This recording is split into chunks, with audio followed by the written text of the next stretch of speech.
Hello student, haloalkanes and haloarenes के lecture 5 में आज आपका स्वागत है।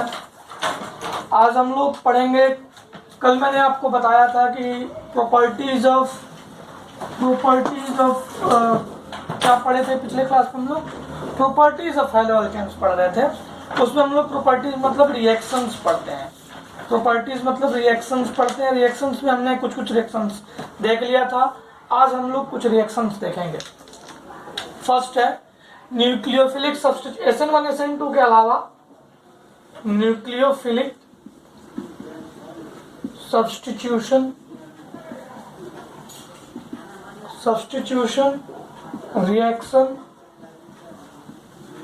Of alkyl halides.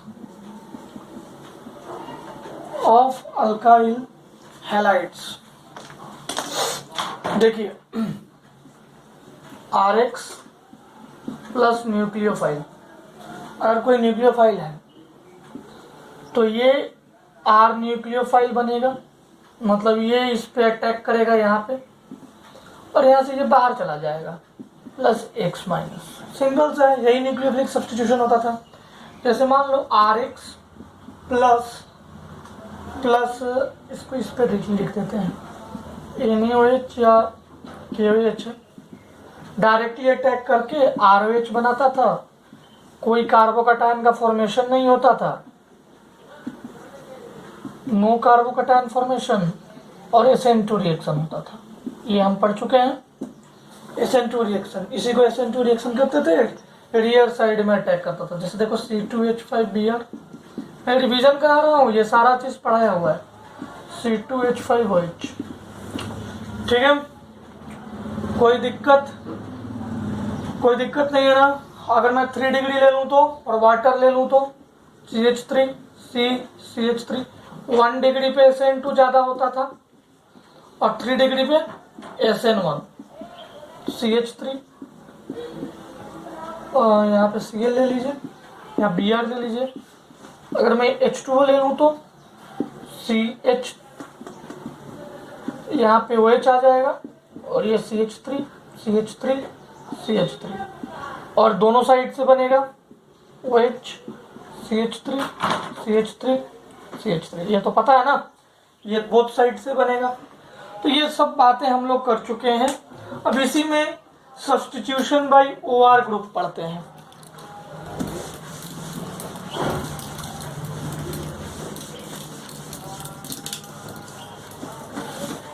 Substitution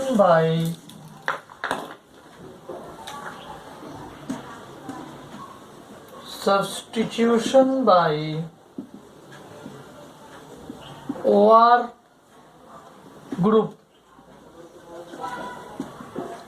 formation of ether,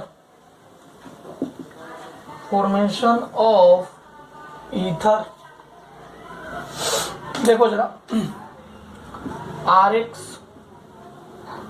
में अगर हम OR माइनस इस पर अटैक करेगा, ये बाहर आएगा और कंपाउंड बनेगा ROR और ये ईथर बन गया। ये लीजिए X माइनस बाहर आ गया।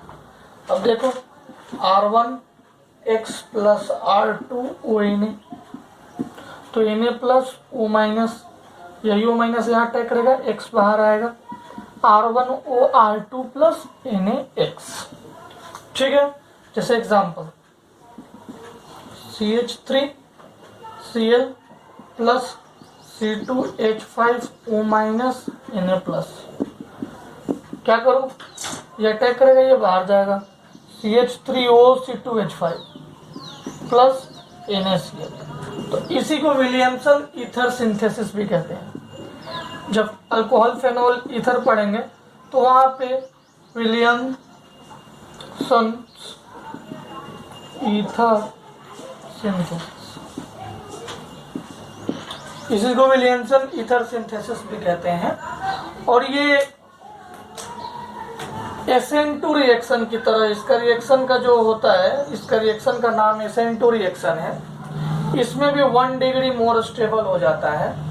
तो इन सब बातों का ध्यान रखिएगा। 1 डिग्री मोर स्टेबल रहेगा। मतलब ये तो पॉजिटिव बनेगा ना आर, तो एक्स इस तरह से निकालोगे पॉजिटिव वाले पार्ट पे, या एक्स निकलने के बाद जब पॉजिटिव है तो उसको रीअरेंज करना है अगर SN1 रहता तो, लेकिन ये SN2 है तो रीअरेंजमेंट नहीं होगा, डायरेक्ट अटैक होगा। ठीक है, 1 डिग्री मोर स्टेबल, 1 डिग्री वाला मोर स्टेबल होगा। मिटा दूं मैं? ओके।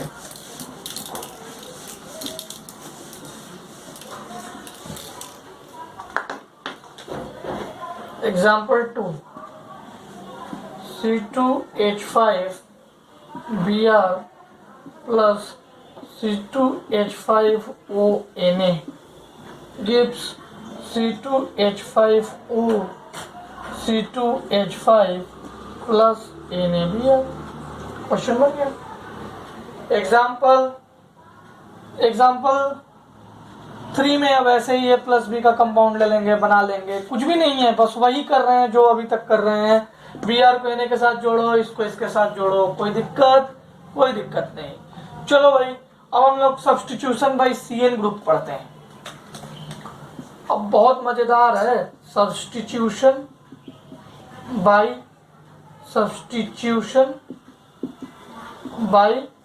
Cn group. अब देखो, जो Rx है अगर उसमें हम Cn माइनस लाएंगे और ये Cn माइनस NaCN या KCN से आएगा तो RCN बन जाएगा भाई, RCN अल्काइल साइनाइड। एग्जाम्पल में तुम देख लो कोई भी, जैसे C2H5Br प्लस KCN, तो क्या बनेगा C2H5CN। अब इसी का सब्स्टिट्यूशन मैं ये भी लिख सकता हूं, सब्स्टिट्यूशन बाय NC ग्रुप। देखो कुछ भी बात नहीं है, सेम चीज है। अब अगर मैं KCN के जगह पे RX पे अगर मैं AgCN का अटैक कराऊंगा तो RNC बन जाएगा, N पे पॉजिटिव, आइसोसाइनाइड बन जाएगा, आइसोसाइनाइड। और यहाँ पे क्या बन रहा था, साइनाइड। ऐसा क्यों हुआ उसको ध्यान से सुनिएगा। देखिए ये KCN NaCN, ऐसा क्यों हुआ, क्योंकि KCN और NaCN बच्चों ये आयोनिक कंपाउंड है। आयोनिक कंपाउंड होने की वजह से इनमें से इलेक्ट्रॉन निकल रहा है और इसको इलेक्ट्रोफाइल बना दिया। लेकिन AgN के समय में हुआ क्या कि AgA pseudo inert gas configuration लेता है, जो मैंने केमिकल बॉन्डिंग में पढ़ाया था। जब ये स्यूडो इनर्ट गैस कॉन्फ़िगरेशन लेगा तो इलेक्ट्रॉन निकालने ही नहीं देगा, तो इनमें कोवेलेंट बॉन्ड है। फजान्स रूल से भी आप समझ सकते थे, कोवेलेंट कैरेक्टर इसमें ज्यादा है। जैसे इसमें ज्यादा कोवेलेंट कैरेक्टर आया, कोवेलेंट बॉन्ड आया, कोवेलेंट बॉन्ड आने से N और R में बॉन्डिंग हो गया। C का बॉन्डिंग नहीं हुआ, N और R का बॉन्डिंग हो गया। समझ गए? बहुत इजी है। चलो, तो अगर मैं क्वेश्चन में दूंगा सेम चीज दूंगा, मैं मिटाता हूं, देखना आप। मैं सेम क्वेश्चन लेता हूं, C2H5Br NaCN KCN मान लो और नीचे में AgCN, तो कंपाउंड क्या बनाओगे?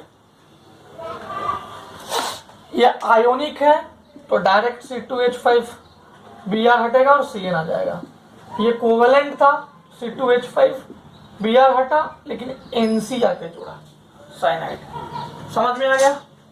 कोई दिक्कत यहां तक? किसी को कोई दिक्कत? चलो अब हम लोग आते हैं सब्स्टिट्यूशन भाई। अब ऐसे ही सब्स्टिट्यूट करना है, निकाल के सब्स्टिट्यूट करना है। सब्स्टिट्यूशन बाय नाइट्रो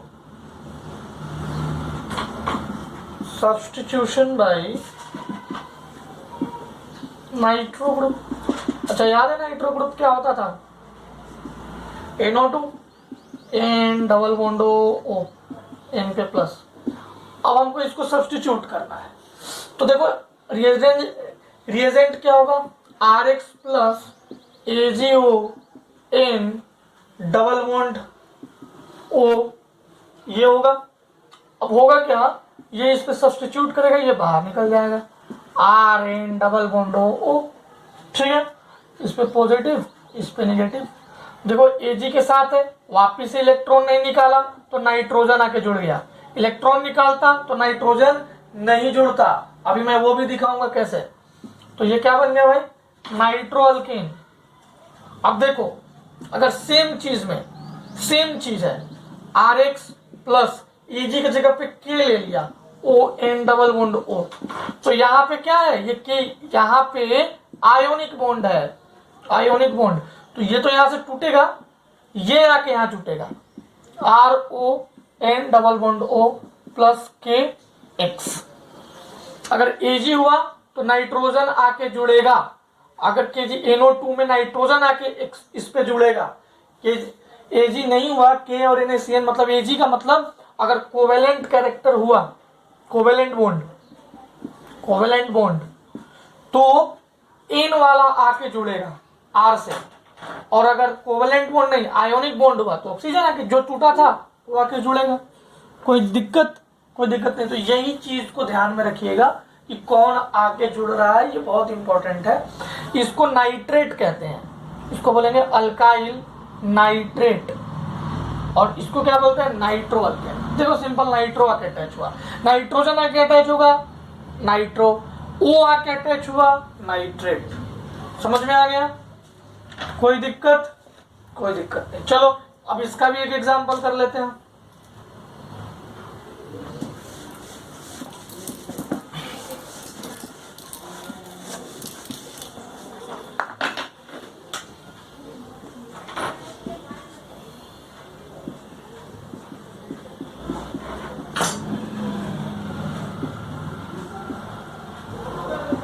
KNO2 है, अब यहाँ पे देखो AgNO2 है। अब वही जो ऐसे AgON डबल बॉन्ड O बना हुआ था उसको इस तरह से लिख दिया, तो क्या बनेगा देखो, KNO2 में जब हम कंपाउंड बनाएंगे तो C2H5NO2 इसका भी बनेगा, C2H5NO2 इसका भी बनेगा। लेकिन जरा ध्यान देना, इस वाले में जो ऑक्सीजन है ना वो कार्बन से जुड़ेगा, N double bond O positive नहीं, हाँ ऑक्सीजन वाला जुड़ेगा, यहाँ पे पॉजिटिव नहीं आएगा। और इस वाले में नाइट्रोजन जुड़ जाएगा और नाइट्रोजन पे पॉजिटिव आएगा, डबल बॉन्ड O माइनस। ये याद रखिएगा, ये चीज याद रखिएगा, बहुत सिंपल सा था। अब देखो एक लास्ट इसमें बच जाता है, वो है सब्स्टिट्यूशन बाय NH2 ग्रुप। ये हम क्या पढ़ रहे हैं, प्रॉपर्टीज पढ़ रहे हैं, रिएक्शंस पढ़ रहे हैं। अगर RX कोई अल्काइल हैलाइड पे NH2 का रिएक्शन होगा तो क्या बनाएगा, RNH2। यहीं पे नहीं रुकेगा, ये फिर से अटैक करेगा, RNRH, फिर से अटैक करेगा, RNRR, फिर से अटैक करेगा, इसके पास लोन पेयर अभी और है, RNRRR। और इसी को कहते हैं एमोनोलाइसिस। ये हॉफमैन ने दिया था, तो उसको बोलते हैं हॉफमैन एमोनोलाइसिस, हॉफमैन एमोनोलाइसिस। तो देखो अगर ये इसलिए ऐसा नहीं रुक रहा है कि RX का 1 मोल नहीं है, RX यहाँ पे बहुत सारा है, एक्सेस में है, तो ये रुकेगा ही नहीं, ये चलते रहेगा। कब तक, जब तक ये बॉन्ड ना बन जाए। तो याद रखिएगा ये है substitution by NH2 group, substitution by NH2 group. तो ये बातें हम लोग पढ़ चुके हैं। अब देखो केमिकल प्रॉपर्टीज में और क्या पढ़ सकते हैं, ये नोट डाउन कर लीजिए, ठीक है।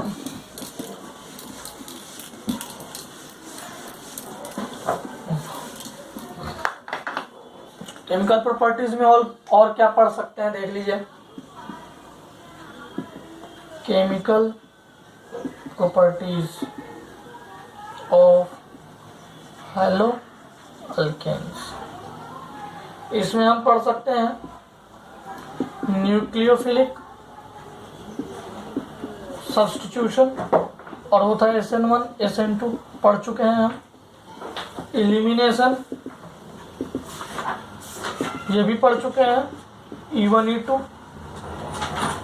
रिएक्शन विथ मेटल अब अगला हमारा रिएक्शन विथ मेटल टॉपिक है।